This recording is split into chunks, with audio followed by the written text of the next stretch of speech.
Hi everyone, আমি ভাস্কর। আজকে কথা বলবো, মনে আছে কি আপনাদের সেই 2023 সালে মিঠুন চক্রবর্তী অভিনীত কাবুলিওয়ালা এই সিনেমাটা বড় পর্দায় মুক্তি পেয়েছিল। আজ এত দিন হয়ে গেছে, মানে 8 মাস হয়ে গেল, কিন্তু 8 মাস কমপ্লিট হতে চললো আর কয়েকটা দিন হয়ে গেলে। সেই সিনেমাটা ভেবে দেখুন কতগুলো ফেস্টিভ্যালে গেছে, কতগুলো দেশে প্রিমিয়ার হয়েছে। আবার সেখান থাকতে এই যে কাবুলিওয়ালা এই সিনেমাটা কতগুলো অ্যাওয়ার্ড এখনো পর্যন্ত জিতে নিয়েছে।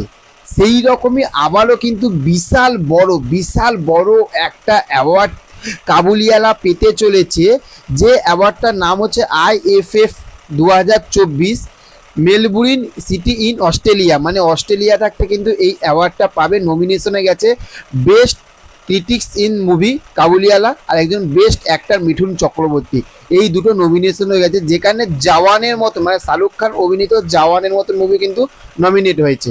এবার ভেবে দেখুন, আজ এত মাস হয়ে গেল, কাবুলিওয়ালা এখনো পর্যন্ত কিভাবে দাপিয়ে কাঁপিয়ে বেড়াচ্ছে।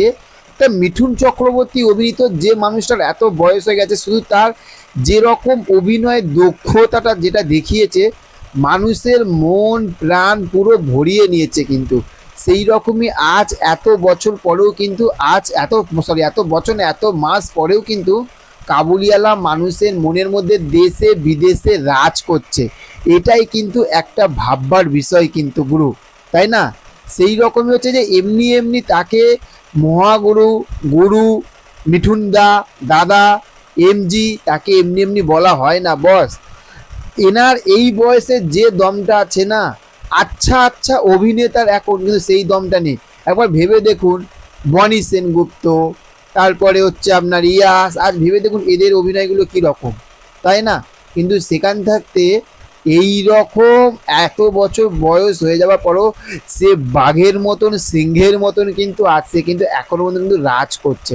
এখন দেখার বিষয় অ্যাওয়ার্ডটা জিততে পারে কিনা। কিন্তু আমার বিশ্বাস, আমার ভরসা, আমার ভালোবাসা, আমার আশা, এই যে দুটো অ্যাওয়ার্ডে কিন্তু মিঠুন চক্রবর্তী কিন্তু জয় করে নিয়ে আসবে অস্ট্রেলিয়া থাকতে। এটা মিলিয়ে নেবেন।